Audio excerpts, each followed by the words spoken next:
High বন্ধুরা, আজ আমি করব চিংড়ি মাছের মালাইকারি। শুরু থেকেই দেখতে পাচ্ছেন আমি কিছুটা চিংড়ি মাছ, কিছুটা নয়, এখানে 500 চিংড়ি মাছ আছে। সেই চিংড়ি মাছটাকে হলুদ এবং নুন মাখিয়ে ম্যারিনেট করে রেখে দিয়েছি। মিনিট 15-20 এইভাবেই এটাকে আমি রেখে দেব। এইবার আমি মিক্সিতে সর্ষে, পোস্ত, হলুদ, একটু রং হওয়ার জন্য কাশ্মীরি লঙ্কার গুঁড়ো এবং টক দই, এখানে কোনো জল আমি ব্যবহার করব না। এইভাবেই আমি বাটনাটা বেটে নিচ্ছি। বাটনা বাটা শেষ হয়ে গেলে আমি রান্না আরম্ভ করার আগে আবার আপনাদের সাথে কথা হবে। এই বাটনাটায় মাছের পরিমাণ অনুযায়ী আপনারা সমস্ত রকম মশলা দেবেন। আমি দিয়েছি কালো সর্ষে 1 চামচ, সাদা সর্ষে 1 চামচ, পোস্ত 1 চামচ, সামান্য একটু নুন, হলুদ হাফ চামচে এবং 1 চিমটে কাশ্মীরি গুঁড়ো লঙ্কা, শুধুমাত্র রং হওয়ার জন্য। আপনারা দিতেও পারেন, নাও পারেন, এবং 2টো কাঁচা লঙ্কা দেওয়া হয়েছে। এইবার আমি এই মাছগুলো এবং এই টিফিন কৌটোটা করে যেহেতু ভাপাটা করব, সেহেতু মিশ্রণটা একটু ঢেলে নেব এবং মেশানো সমস্ত মিশ্রণটা এতে ঢেলে নিয়েছি। এইবার মাছগুলো এতে ঢেলে নেব। নুন যেহেতু মাছে এবং বাটনাটায় দেওয়া আছে, সেই হেতু আমি এতে আলাদা করে নুন দিচ্ছি না।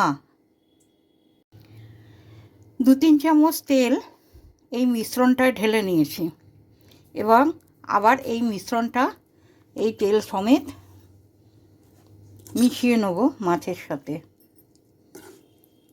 আর আমি সামান্য একটু জল দেব, যেটায় বাটনা করেছি।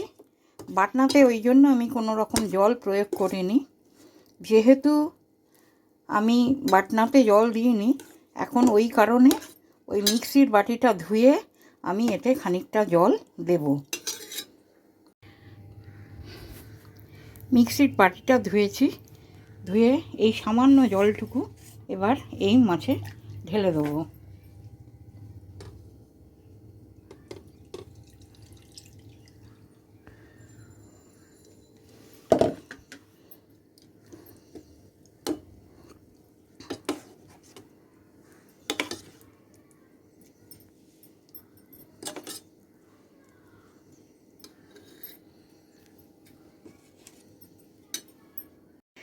পুরোটা মশলা মিক্সড করে ফেলেছি।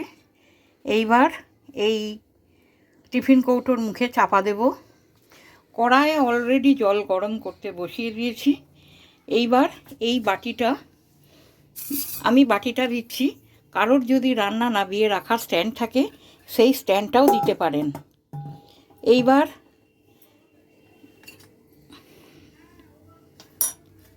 এই ঢাকাটা চাপা দিয়ে আমি ওই বাটিটির ওপর বসিয়ে দেবো। এবং আমার খেয়াল ছিল না, আমারও রান্না নামিয়ে রাখার একটি স্ট্যান্ড ছিল এবং সেই স্ট্যান্ডটা কড়াই দিয়ে দিয়েছি। এইবার টিফিন কৌটোয় ঢাকনা দেওয়া হয়ে গেছে। এই কৌটোটা এবার এই স্ট্যান্ডের ওপর বসিয়ে দেবো।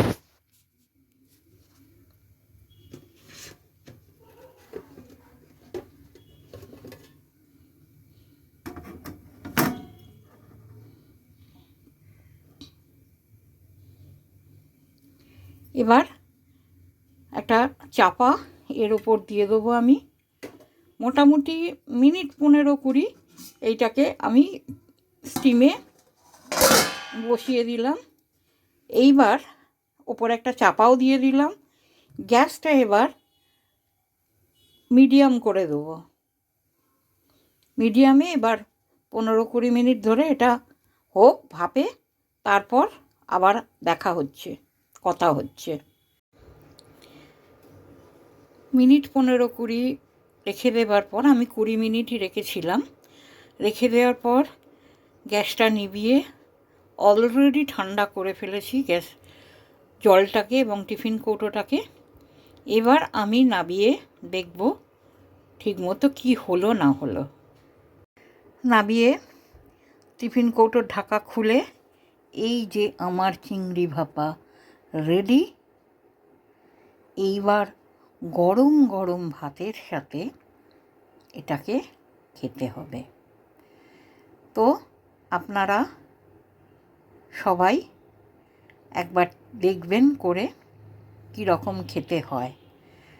এতে আদা, রসুন, পেঁয়াজ, জিরে, ধনে কিচ্ছু লাগবে না। শুধুমাত্র মশলা কী কী দিয়েছি সেটা আপনারা অলরেডি রেখে নিয়েছেন। তো পরে আবার কোনো একটা রান্নার ভিডিও নিয়ে হাজির হব। শ্রীরামপুর থেকে আমি কণিকা ব্যানার্জি আসছি। বাই।